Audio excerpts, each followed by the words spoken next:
பாஜகவிற்கு ஒரு எம்பி கூட வழங்காத தமிழ்நாட்டிற்கு பிரதமர் மோடி பல்வேறு திட்டங்களை கொண்டு வந்திருப்பதாக மத்திய நிதியமைச்சர் நிர்மலா சீதாராமன் தெரிவித்துள்ளார்.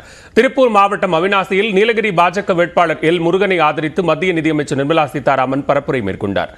அப்போது மத்திய அரசின் திட்டங்களால் பயனடைந்த மகளிருடன் கலந்துரையாடினார். சுய உதவி குழுவுக்கு இது ரொம்ப இம்பார்ட்டண்டா இருக்கு.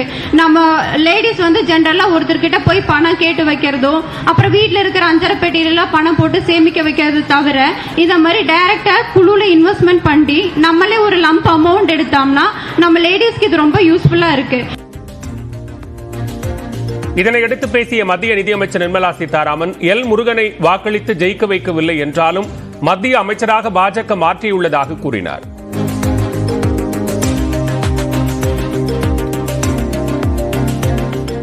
நீங்க எம்பி கொடுக்காட்டினாலும், நீலகிரியிலிருந்து எம்எல்ஏ கொடுக்காட்டினாலும், தில்லியில இருக்கக்கூடிய பிரதமர் மோடி ஐயா உங்க வீட்டுக்கு ஒரு டாய்லெட் தேவைப்படுது, உங்க வீட்டுக்கு ஒரு குழாய் மூலமா தண்ணி வரணும் தேவை இருக்கு, உங்களுக்கு உண்மையா நல்ல வீடு இல்ல, ஒரு நல்ல கான்கிரீட்டோட இருக்கக்கூடிய ஒரு வீடு கட்டி கொடுக்கணும் அப்படின்னு சாமான்யமா பின்தங்கி இருக்கக்கூடிய ஏழை மக்களுக்கு திட்டம் போட்டு அங்கிருந்து எனக்கு ஒரு எம்எல்ஏ இருந்தாலும் எம்பி இருந்தாலும் இல்லாவிட்டாலும் நான் கொடுப்பேன்னு எல்லா ஊருக்கும் அனுப்பியிருக்க.